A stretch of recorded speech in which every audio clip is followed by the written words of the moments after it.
நல்ல பொருத்தம் பார்த்து நம்ம பிள்ளை நல்லா இருக்கணும், பையன் நல்லா இருக்கணும் அப்படின்னு பார்த்து பார்த்து நடக்கக்கூடிய அந்த திருமண பந்தம். ஏன்னா ஆயிரங்காலத்து பயிர் அப்படின்னு சொல்லுவாங்க. அந்த வம்சாவளிகளை விருத்தி பண்ணக்கூடிய ஒரு நிகழ்வை பாதியிலேயே இன்னைக்கு கற்பணிக்கக்கூடிய ஒரு கட்டாய சூழல்ல உலகம் போய்கிட்டு இருக்குன்னு தான் சொல்லணும். ஒரு ஆண் பெண்ணுடைய ஜாதகத்துல முதல்ல ஒரு நிகழ்வுல இருந்து நீங்க கொஞ்சம் வெளியில வரணும். என்னன்னா அந்த செவ்வாய் தோஷம், ராகுகேது தோஷம், மூல நட்சத்திரம், ஆயில்ய நட்சத்திரம், விசாக நட்சத்திரம், கேட்டை நட்சத்திரம், இந்த மாதிரியான ஒரு வார்த்தைகள்ல இருந்து முதல்ல வெளியில வாங்க. அப்படி வெளியில வந்தா மட்டும்தான் உங்களுக்குன்னு உள்ள பொருத்தமான ஜாதகத்தை நீங்க தேர்ந்தெடுக்க முடியும். பிறக்கும் போது சொல்லுவாங்க, இந்த ஜாதகத்திற்கு சூப்பரா இருக்கு, வரக்கூடிய வாழ்க்கை துணை ரொம்ப நல்லா இருக்கும், அதிர்ஷ்டம் உள்ள பெண் மனைவியாக அமைவாள் அப்படின்லாம் சொல்லலாம். ஆனா இன்னைக்கு அட்சய லக்னம் 10 வருஷத்துக்கு ஒரு லக்னம்ங்கிறது மாறிடுது. பிறக்கும் போது தோஷம் உள்ள ஜாதகம் இன்னைக்கு தோஷம் இல்லாத ஜாதகமா மாறிடுது. பிறக்கும் போது தோஷமே இல்லாத ஜாதகம் இன்னைக்கு பிரச்சனைகளை தரக்கூடிய ஒரு ஜாதகமாக மாறிடுது. இன்னைக்கு நிறைய பாருங்க, குழந்தைகளுக்கு பிரச்சனை, மூளை வளர்ச்சி குன்றிய குழந்தைகள், ஆட்டிசம் குழந்தைகள், பிறக்கும் போதே பிறவியில பேச முடியாத குழந்தைகள் அப்படின்னு நிறைய குழந்தைகளுடைய பிரச்சனைகளுக்குரிய ஜாதகங்கள் தான் இங்க எங்கள்கிட்ட நிறைய வருது. அதுக்கு காரணம் என்னன்னு பார்த்தா,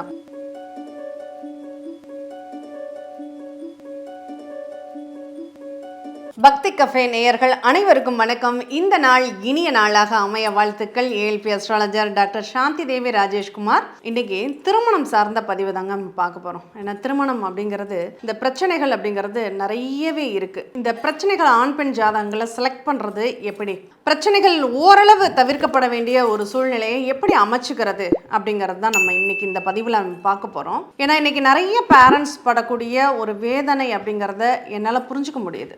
நல்ல பொருத்தம் பார்த்து நம்ம பிள்ளை நல்லா இருக்கணும், பையன் நல்லா இருக்கணும் அப்படின்னு பார்த்து பார்த்து நடக்கக்கூடிய அந்த திருமண பந்தம். ஏன்னா ஆயிரங்காலத்து பயிர் அப்படின்னு சொல்லுவாங்க. அந்த வம்சாவளிகளை விருத்தி பண்ணக்கூடிய ஒரு நிகழ்வை பாதியிலேயே இன்னைக்கு கற்பணிக்கக்கூடிய ஒரு கட்டாய சூழல்ல உலகம் போய்கிட்டு இருக்குன்னு தான் சொல்லணும். அதை ஓரளவாவது சரி பண்ணக்கூடிய மார்க்கம் இருக்கா, அதை தவிர்ப்பது எப்படி அப்படிங்கிற ஒரு நிகழ்வை பற்றி தான் இன்னைக்கு நம்ம பார்க்க போகிறோம். திருமண பொருத்தத்தில் இருக்கக்கூடிய சவால்கள் என்ன, அதை எப்படியெல்லாம் நம்ம சரி செய்துக்க முடியும் அப்படிங்கிறது தான் முதல்ல நம்ம பார்த்துக்க வேண்டியதாக இருக்குது. பொதுவாக ஒரு ஆண் பெண்ணுடைய ஜாதகத்தில் முதல்ல ஒரு நிகழ்விலிருந்து நீங்கள் கொஞ்சம் வெளியில் வரணும். என்னென்னா அந்த செவ்வாய் தோஷம், ராகுகேது தோஷம், மூல நட்சத்திரம், ஆயில்ய நட்சத்திரம், விசாக நட்சத்திரம், கேட்டை நட்சத்திரம், இந்த மாதிரியான ஒரு வார்த்தைகள்லேருந்து முதல்ல வெளியில் வாங்க. அப்படி வெளியில் வந்தால் மட்டும்தான் உங்களுக்குன்னு உள்ள பொருத்தமான ஜாதகத்தை நீங்கள் தேர்ந்தெடுக்க முடியும். ஏன்னா இன்னைக்கு நாங்க அன்றாட வாழ்க்கையில பார்த்துட்டு இருக்கக்கூடிய ஒவ்வொரு ஜாதகத்தினுடைய நிகழ்வு எப்படி இருக்குன்னா, நீங்க எதெல்லாம் தோஷம்னு ஒதுக்குனீங்களோ அவங்க எல்லாம் இன்னைக்கு நல்லா இருக்காங்க, எதெல்லாம் சுத்த ஜாதகம்னு சேர்த்தீங்களோ அவங்க எல்லாம் இன்னைக்கு பிரச்சனைகளை சந்திக்கிறாங்க. இதுக்கு ஒரே ஒரு காரணம் தாங்க, என்னன்னா லக்ன பொருத்தத்திற்கு முக்கியத்துவம் நம்ம கொடுக்கறது இல்லை அப்படிங்கிற ஒரே ஒரு மைனஸ் தான். இன்னைக்கு எல்லாரும் பண்ணக்கூடிய ஒரு தப்பு என்ன அப்படின்னா, நட்சத்திரத்தை மட்டும் எடுத்துக்கிறோம், இந்த நட்சத்திரத்தினுடைய பொருத்தங்களை மட்டும் நம்ம பார்க்குறோம், ஆனால் லக்ன பொருத்தங்களை நம்ம பார்க்க தவறிடுறோம் அப்படின்னு தான் சொல்லணும். லக்ன பொருத்தம் பார்க்கணும், ரொம்ப ரொம்ப முக்கியம் அப்படிங்கிறது லக்ன பொருத்தம் தான். எதுக்கு ஒரு முகூர்த்தத்துக்கு முகூர்த்த லக்ன பத்திரிகைன்னு சொல்றாங்க சொல்லுங்க பார்க்கலாம். அப்ப அந்த லக்னம்ங்கிறது அங்க இயல்பாய் பேசப்படக்கூடிய ஒரு நிகழ்வு. எஞ்சான் உடம்புக்கு சிரசே பிரதானம்னு சொல்லுவாங்க. அப்படிப்பட்ட அந்த சிரசு அப்படிங்கிறது தான் நம்மளுடைய லக்னம். அப்ப அந்த லக்ன பொருத்தம் இருந்தா மட்டும்தான் அந்த கணவன் மனைவி ஒற்றுமையாக வாழ்நாள் பூரா சந்தோஷமாக அவங்க வாழ முடியும். அப்படிப்பட்ட பொருத்தத்தை தான் நம்ம பார்க்கணும். அதுக்கு தான் நம்ம முக்கியமா இம்பார்ட்டன்ட் கொடுக்கணும். அதை விட்டுட்டு இந்த செவ்வாய் தோஷ பொருத்தம், ராகுகேது தோஷ பொருத்தம், காலசர்ப்ப தோஷ பொருத்தம், ஆயில்ய நட்சத்திர பொருத்தம், மூல நட்சத்திர பொருத்தம், விசாக நட்சத்திர பொருத்தம், கேட்டை நட்சத்திர பொருத்தம் அப்படிங்கிறதுல பார்க்கறதுல பிரயோஜனமே கிடையாது. அடுத்து இன்னொரு முக்கியமான நிகழ்வு தெரிஞ்சுக்கணும்.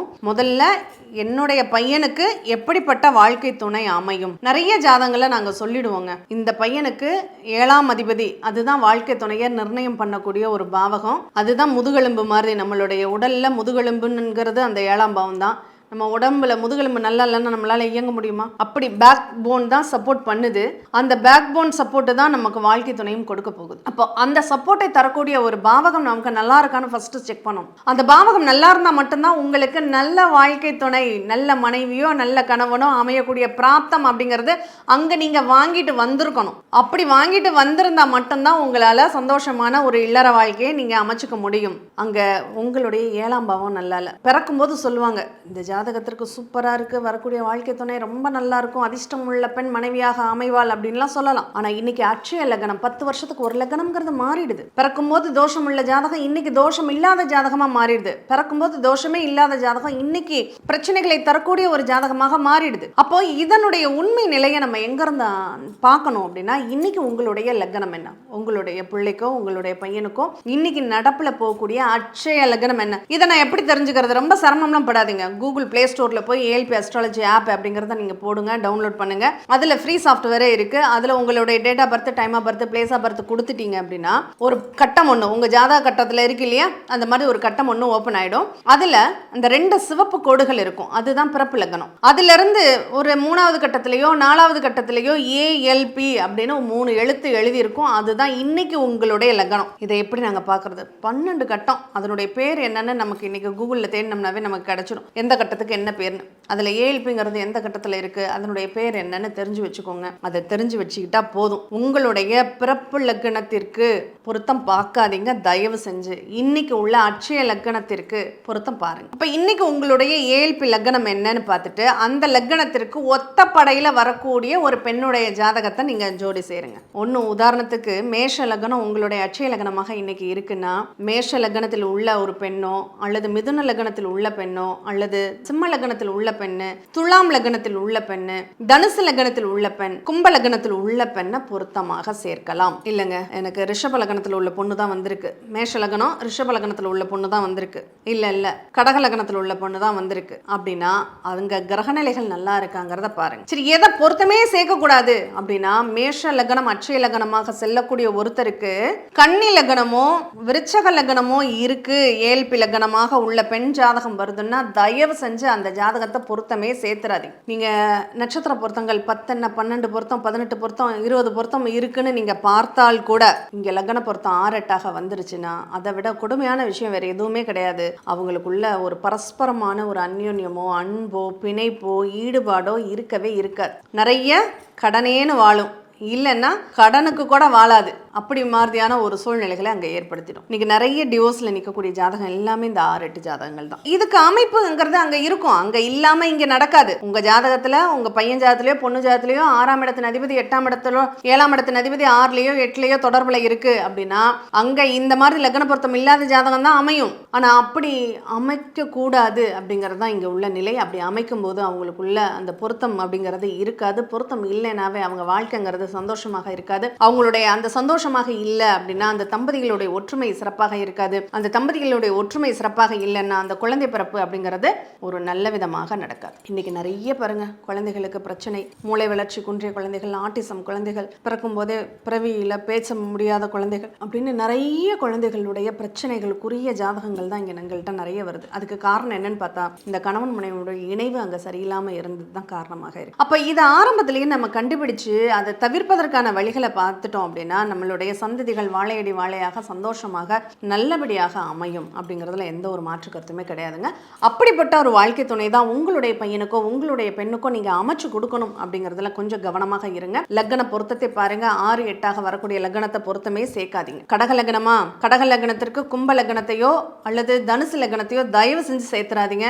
அது அவங்களுக்குள்ள ஏண்டா சேர்த்தோம் அப்படிங்கிற மாதிரி ஆயிடும். அப்போ இந்த மாதிரியான ஒரு நிகழ்வுகளை நீங்கள் ஆரம்பத்திலேயே பார்த்துக்கிட்டீங்க அப்படின்னாவே உங்களுடைய வாழ்க்கை துணை, உங்களுடைய குழந்தைகளுடைய வாழ்க்கை துணை நல்லபடியாக அமையும். அடுத்து இன்னொரு விஷயம் என்ன தெரியுமா, 7ஆம் பாவத்தின் அதிபதி 6 8 இருந்தா பிரச்சனைக்குரிய வாழ்க்கை துணை தான் அமையணுங்கிறதே விதி. நீங்க என்ன மாத்தினாலும் முடியாது, அங்க பிரச்சனை தான் வரும். அப்போ என்ன பண்ணணும், நாங்க அதுக்கு ரெமிடி என்ன சொல்றோம் அப்படின்னா, நீங்க ஒரு பிரச்சனையே வேலையாக செய்யக்கூடிய வரனாக தேர்ந்தெடுங்க. ஒரு போலீஸ், ஒரு வக்கீல் அல்லது மருத்துவத்துறை அல்லது தையல் கலைஞர், கார்மெண்ட்ஸ் வச்சிருக்கவங்க அல்லது எடிட்டிங் ஃபீல்டில் உள்ளவங்க அல்லது டெக்னாலஜி கம்ப்யூட்டர் சிஸ்டம் சம்மந்தப்பட்ட ஆன்டிவைரஸ் சம்மந்தப்பட்ட சிஸ்டம் செக்யூரிட்டி ஃபீல்டில் உள்ளவங்க, இன்சூரன்ஸ் ஏஜென்ட்டாக இருக்கிறவங்க, இந்த மாதிரி ஒரு பிரச்சனைகளையே வேலையாக ஆடிட்டர், இந்த பிரச்சனைகளையே வேலையாக கொண்ட வாழ்க்கை துணையை அங்கே தேர்ந்தெடுத்தீங்கன்னா அவங்களுடைய இல்லற வாழ்க்கை நல்லா இருக்கும். இல்லைங்க எனக்கு போலீஸ்கார பொண்ணு வேண்டாம், எனக்கு அந்த பொண்ணு வந்தால் நாளைக்கு எங்களையே மிரட்டும், அதனால எங்களுக்கு வேண்டாம், போலீஸ்கார மாப்பிள்ளை எங்களுக்கு வேண்டாம், நாளைக்கு அதனால எங்களுக்கு பெரிய பிரச்சனை ஆகிடும் அப்படின்னு நினைக்கிறீங்கன்னா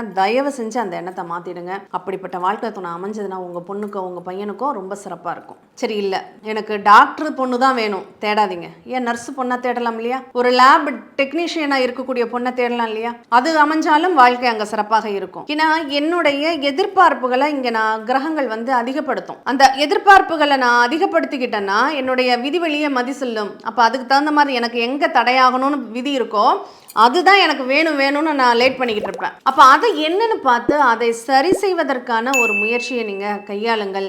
அதே மாதிரி அட்வொகேட் பொண்ணுன்னாவே வேண்டான்னு மறுக்கிறவங்க, அட்வொகேட் மாப்பிள்ளைனாவே வேண்டான்னு மறுக்கிறவங்க நிறைய பேர் இருக்காங்க. ஒன்று நல்லா தெரிஞ்சுக்கோங்க, உங்களுடைய 7ஆம் பாவகம் புதனுடைய வீடாகவோ சனியுடைய வீடாகவோ இருந்ததுன்னா நீங்கள் இந்த வக்கீல் துறையில் இருக்கக்கூடிய மாப்பிள்ளையோ அல்லது பெண்ணையோ பாருங்க, கண்டிப்பாக அவங்க வாழ்க்கை ரொம்ப சந்தோஷமாக இருக்கும். இல்லை எனக்கு அந்த மாதிரியெல்லாம் எனக்கு வேண்டான்னு நீங்கள் முடிவு பண்ணிங்கன்னா பிரச்சனைக்குரிய வாழ்க்கை துணை தான். அந்த வாழ்க்கை கூட ஒரு அதிகபட்சம் 6 மாதம் கூட நீடிக்காமல் போயிடும். ஏன்னா இது அத்தனாயிரம் ஜாதகங்களை நாங்கள் பார்த்து எடுத்த ரிசல்ட். இது ஒரு நாளில் இந்த ரிசல்ட், இதுக்கான பதில் நாங்கள் உங்களுக்கு சொல்லலை. ஏன்னா இது உங்கள் பிள்ளைக்கு உள்ளதான் எங்கள் பிள்ளைகளுக்கும். அப்போ இதனுடைய நிகழ்வை அவ்வளோ பேரண்ட்ஸ் கஷ்டப்படுறதெல்லாம் பார்க்க கண்ணில் தண்ணி வருது. ஏன் இப்படி இருக்கீங்க பாருங்க, கொஞ்சமாவது புரிஞ்சுக்கோங்க. நீங்கள் இந்த ஏஎல்பி ஜோதிடம் அப்படிங்கிறது அந்த திருமணத்திற்கு ஆண் பெண் வச்சிருக்கிறவங்க, அவங்க திருமணத்திற்காக தயாராக இருக்கக்கூடிய பேரண்ட்ஸ் கட்டாயம் ஒரு தடவையாவது படிச்சுடுங்க. இதை படிச்சுட்டிங்கன்னா உங்களுக்கு எப்பேற்பட்ட வாழ்க்கை துணை உங்கள் பிள்ளைகளுக்கு அமையும் அப்படிங்கிறது உங்களால் ஈஸியாக புரிஞ்சுக்க முடியும். அந்த வாழ்க்கை துணை அந்த மாதிரி நிகழ்வுகளில் நீங்கள் பொருத்தம் சேருங்க, கண்டிப்பாக அவங்களுடைய வாழ்க்கை ரொம்ப நல்லாவே இருக்கும்.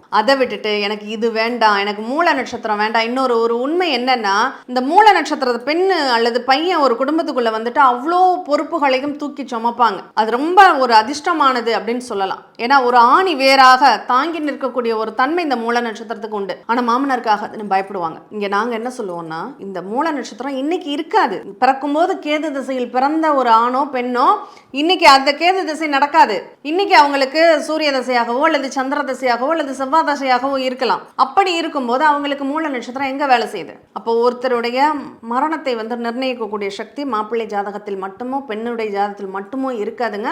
அவங்க சுய ஜாதகம் மட்டும்தான் அங்கே மரணத்தை நிர்ணயிக்கக்கூடிய ஒரு தகுதியுடையதாக மாறுது. அதனால இதை பயந்துகிட்டு நல்ல பெண்கள் எல்லாம் நீங்கள் மிஸ் பண்ணிடாதீங்க, நல்ல மாப்பிள்ளைகள் எல்லாம் மிஸ் பண்ணிடாதீங்க. அதே மாதிரி ஆயில்ய நட்சத்திரம் மாமியாருக்கு ஆகாது அப்படியெல்லாம் எதுவுமே கிடையாது. நீங்கள் ஒரு சிலருடைய கருத்துக்களை இன்னைக்கு நாங்கள் நிறைய இந்த பிரச்சனைக்குரிய ஜாதகங்களில் நாங்கள் தேர்ந்தெடுக்கக்கூடியதே என்ன சொல்லுவோம், நீங்கள் மேட்ரிமோனியில் இந்த நட்சத்திரம் தான் வேணும்னு கேட்டு பதிவு பண்ணுங்க, உங்களுக்கு சீக்கிரம் வரன் கிடைச்சிடும் அப்படின்னு சொல்லுவோம். ஏன்னா அங்கே அந்த பிரச்சனையே இருக்காது. அப்போ உங்களுடைய ஜாதகத்தினுடைய தன்மைகள் என்னங்கிறத பார்த்துட்டு அதுக்கு தகுந்த மாதிரி வரன் பாருங்க, அதுதான் இங்க பரிகாரமே. அதை விட்டுட்டு நீங்க கோயிலுக்கு போய் பூஜை பண்றதுனாலயோ அல்லது அவ்வளோன்னு செலவு பண்றதுனாலயோ அது தீர்வு கிடைக்குமா? அதெல்லாம் அடுத்து 2ஆம் பட்சமா நம்ம பண்ணக்கூடியது. எதுவுமே எனக்கு அமையலங்க. ஒரு சில ஜாதகங்கள் இருக்கும், படிக்காம இருப்பாங்க.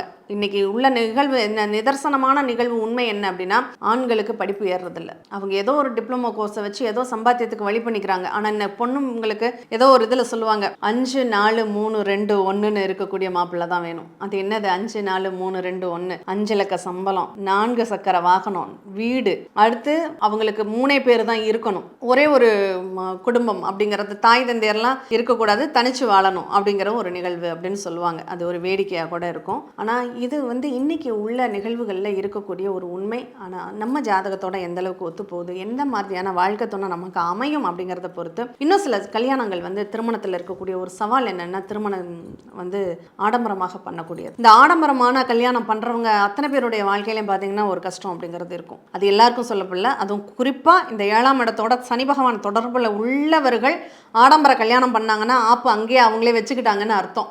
நீங்கள் சேலஞ்சிங்காக கூட நாங்கள் சொல்லுவோம். ஏன்னா 7ஆம் இடத்தில் சனி பகவான் இருக்கக்கூடிய ஜாதகங்கள் ஆடம்பர திருமணம் பண்ணவே கூடாதுங்க. ஏன்னா அவங்களுக்கு சனி பகவான் எங்கே இருக்காரோ அந்த இடம் சார்ந்த ஆடம்பரத்தை அவங்க கையாளக்கூடாது அப்படிங்கிறது தான் இங்கே விதிக்கப்பட்டது. அப்போது ஒரு அட்சய லக்னத்திற்கு 7 சனி பகவான் இருக்கும்போது நீங்கள் திருமணம் பண்ணுறீங்கன்னா ரொம்ப எளிமையாக பண்ணுங்க. ஒரு இல்லாதவங்க ஒரு 100 பேருக்கு கூட அன்னதானம் போடுங்க, 1000 பேருக்கு கூட அன்னதானம் போடுங்க. ஆனால் கல்யாணத்தை ரொம்ப கிராண்டாக ரொம்ப ஆடம்பரமாக செலவு பண்ணாதீங்க. கல்யாணத்தை ரொம்ப எளிமையாக நடத்துங்க, அதுவே உங்களுக்கான பரிகாரம் அப்படின்னு சொல்லுவோம். அப்போ திருமணத்தை பொறுத்தளவில் நீங்கள் கோயிலுக்கு போய் செய்யக்கூடிய பரிகாரங்கள்லாம் அது 2ஆம் பட்சம்தான். உங்களுடைய ஜாதகத்தில் நீங்கள் உங்கள் பிள்ளைகளுக்கு வரன் பார்க்கும்போது எப்படிப்பட்ட வாழ்க்கை துணை பார்க்கணுங்கிறத தெரிஞ்சு பாருங்கள். அதே மாதிரி இன்னைக்கு என்ன தசை இருக்குது, இதை கொஞ்சம் எல்லாரும் நோட் பண்ணி கூட நீங்கள் வச்சுக்கோங்களேன். இன்னைக்கு உங்களுக்கு என்ன தசை ஓடிட்டு இருக்கு அது எல்லாருக்குமே தெரியும். எனக்கு இன்னைக்கு சுக்கிர தசை இருக்குது, சூரிய தசை இருக்குது, ராகு தசை இருக்குது, சனி தசை இருக்குது, இது பாதிக்கும் அது பாதிக்கும்னு சொல்கிறவங்களாம் நிறைய இருக்கீங்க. அதனால எங்களுக்கு தெரியாதுன்னு மட்டும் தயவு செஞ்சு சொல்லாதீங்க. உங்களுக்கு தெரியும். இல்லைன்னா இந்த ஏஎல்பி ஆப்ல இங்க தசா புத்தின்னு கீழே இருக்கும், அதை நீங்க பார்த்துக்கோங்க. ஒரு ஆணுக்கு கேது திசை இப்போ நடக்குதுன்னா பெண்ணுக்கு புதன் திசை நடக்க கூடாது, அப்படிப்பட்ட வரனை சேர்க்காதீங்க. ஒரு பெண்ணுக்கு சுக்கிர திசை நடந்ததுன்னா சனி திசை உள்ள வரனை சேர்க்காதீங்க. ஒரு சூரிய திசை நடக்குது அப்படின்னா குரு திசை உள்ள வரனை சேர்க்காதீங்க. சந்திர திசை நடக்குதுன்னா ராகு திசை உள்ள வரனை சேர்க்காதீங்க. முக்கியமா செவ்வாய் திசை நடக்குதுன்னா செவ்வாய் திசையே நடக்கக்கூடிய வரனை பொருத்தம் சேர்க்காதீங்க. இதை மட்டும் நீங்க தவிர்த்துக்கோங்க. மற்ற எந்த நட்சத்திர பொருத்தமும் நீங்க பார்க்க வேண்டிய அவசியம் இல்லை. இந்த தசா பொருத்தத்துல இந்த கிரக தசைகள், இந்த கிரக திசைகளோடு சேருது. இப்போ 1 வருஷத்துல மாறுது, 2 வருஷத்துல மாறுதுன்னா அதை பெருசா நம்ம கணக்குல எடுத்துக்க வேண்டாம். ஆனா ரொம்ப லாங் டைம், ஒரு 6 வருஷம் 7 வருஷம் 10 வருஷம் இருக்கு அப்படின்னா கண்டிப்பா இதை நீங்க கணக்குல எடுத்துக்கிட்டே ஆகணும். இந்த நிகழ்வு அவங்களுக்குள்ள ஒற்றுமையை கொடுக்கவே கொடுக்காது அப்படிங்கிறத முடிவு பண்ணிக்கோங்க. அப்போ இந்த திருமணம் சார்ந்த நிகழ்வுகளுக்கு முதல்ல நீங்க தெரிஞ்சுக்க வேண்டியது உங்க பையன் பொண்ணுடைய ஜாதகத்தினுடைய நிலை. அதுக்கப்புறம் தான் நீங்க வரனையே பார்க்கணும். எப்படிப்பட்ட, எனக்கு 1 லட்ச ரூபா சம்பளத்துல தான் 2 லட்ச ரூபா சம்பளத்துல தான் வரன் வேணும்னு தேடாதீங்க. ஒருத்தருடைய ஜாதகம் எந்த அமைப்புல இருக்குன்னா ஒரு 20 ரூபாய் 30,000 சம்பளம் வாங்கக்கூடிய வரன் தான் அமையும்னு இருக்கும். ஆனா அது கல்யாணம் நடந்ததுக்கு அப்புறம் அவங்களுடைய சேலரி எல்லாம் அதிகமாகும், அவங்களுடைய வாழ்க்கை லைஃப் ஸ்டைல மாறிடும். இதை பார்க்கும் போதே கிடைக்கணும் அப்படின்னு ஆசைப்பட்டு நிறைய பெரிய விஷயங்களை இழக்கக்கூடிய ஒரு நிகழ்வு தான் இங்க நிறையவே நடக்குது. அதனால உங்களுடைய பிள்ளைகளின் தன்மையை அறிஞ்சு நீங்க வரன்களை தேடுங்க. அதுதான் மிகவும் நல்லது. பொதுவாக திருமணத்துல பாதிப்புகள் இருக்கு, திருமணத்துல தடை இருக்கு அப்படின்னா ஒவ்வொரு லக்னங்களுக்குமே பரிகார தேவதைகளும் பரிகார தெய்வங்களும் வெவ்வேறையாக இருக்கும். ஒரு பொதுவாக ஒரு நிகழ்வு என்ன சொல்லணும், ஆண்களுக்கு திருமணத்தில் தடை அப்படின்னா கந்தர்வ ராஜ ஸ்லோகம் என்ற ஒரு ஸ்லோகம் இருக்கு. அந்த ஸ்லோகத்தை உபதேசமாக வாங்கி அதை ஒரு 48 நாள் நீங்க ஆத்மார்த்தமா சொல்லிக்கிட்டு வாங்க. கண்டிப்பா வெகு விரைவில் உங்களுக்கு வரணமையும். பெண்களுக்கு திருமணத்தில் தடைகள் இருக்கு அப்படின்னா அவங்க சுயம்பர பார்வதி மந்திரத்தை நீங்க சொல்லிக்கிட்டு வாங்க. அந்த 48 நாள் நீங்க பாராயணம் பண்ணுங்க. அதை உபதேசமா குருமுகமாக உபதேசம் வாங்கி அதை பண்ணிக்கிட்டு வாங்க. கண்டிப்பா உங்களுக்கும் அந்த திருமணத்திற்கான காலங்கள் கொடுக்கும். சுயம்பர கலா பார்வதி ஹோமம் எங்கேயாவது நடக்குதுன்னா அந்த ஹோமத்துல நீங்க கலந்துக்கோங்க. கந்தர்வராஜ ஹோமம் எங்கேயாவது நடக்குன்னா அந்த ஹோமத்துல நீங்க கலந்துக்கோங்க. கண்டிப்பா அதனாலையும் உங்களுக்கு நல்ல வாழ்க்கை துணை அமைவதற்கான வாய்ப்புகளை கொடுக்கும். இறை வழிபாடு, எந்த தெய்வத்தை நம்ம கும்பிட்டா நமக்கு நல்ல வரன் சீக்கிரமாகவே அமையும் அப்படின்னா அகத்தியருக்கு திருமண கோலத்தை காட்சியளித்து அருளிய அந்த ஈசன் இருக்கக்கூடிய எல்லா ஆலயங்களையும், அகத்தீஸ்வரர் ஆலயம் எங்கே இருந்தாலும், முக்கியமா இந்த திருமண கோலத்தோடு காட்சி தந்த ஆலயங்கள்னு நிறையவே இருக்கு.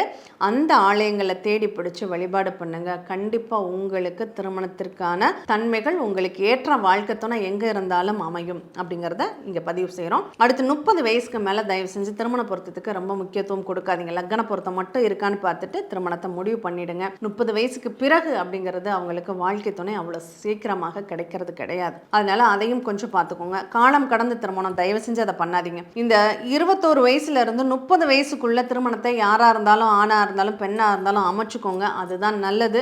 இது ஜாதக ரீதியாகவும் அவங்களுடைய குழந்தை பாக்கியத்தினுடைய திறன்கள், அதற்கான சூழ்நிலைகள், அதுக்கான அமைப்புகள், இது எல்லாத்துக்கும் ஏற்ற காலம் அப்படிங்கிறது உங்களுடைய அட்சய லக்னம் 3வது பிறப்பு லக்னத்திலிருந்து 3வது லக்னமாக செல்லக்கூடிய அந்த 21 வயது டு 30 வயது காலங்கள் தான். இந்த காலகட்டங்களில் நீங்க உங்க திருமணத்தை அமைச்சுக்கிட்டாதான் திருமண வாழ்க்கைங்கிறது பூரணமாகும். அதை விட்டுட்டு 30 வயசுக்கு மேலே பண்றோம், 35 வயசுக்கு மேலே பண்றோம் அப்படிங்கிற மாதிரி எந்த ஒரு கமிட்மெண்ட்டும் வச்சுக்காதீங்க.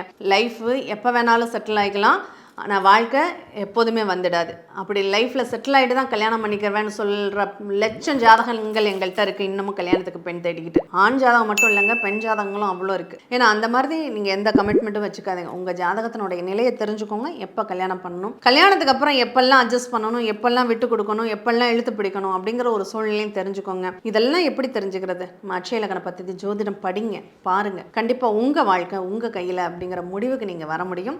மீண்டும் இனியதொரு நிகழ்வில் சந்திப்போம். நன்றி, வணக்கம். இந்த வீடியோ உங்களுக்கு பிடிச்சிருந்தா லைக் பண்ணுங்க, ஷேர் பண்ணுங்க, கமெண்ட் பண்ணுங்க. மறக்காம பெல் பட்டனை கிளிக் பண்ணிட்டு பக்தி கஃபே தமிழ் சேனலை சப்ஸ்கிரைப் பண்ணிடுங்க.